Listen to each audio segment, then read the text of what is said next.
అంతే కదా. అలా ఇంకో విధంగా చెప్తారు, వాక్కు వాయువు వల్ల కుదురుతుంది.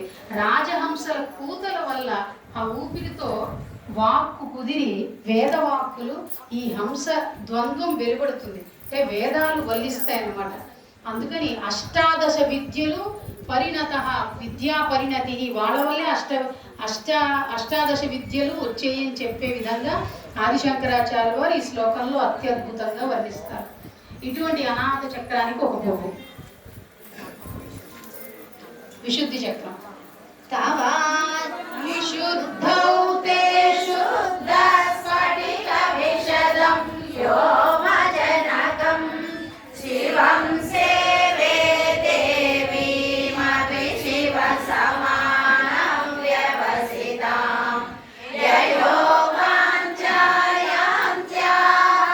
శశికిరణ సారూప్య శరణే విధూతాంతధ్వాంత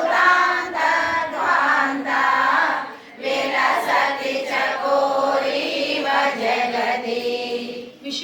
విశుద్ధి చక్రం అంటే వ్యోమతత్వం, అంటే వ్యోమేశ్వరి వ్యోమేశ్వరుడు రూపంలో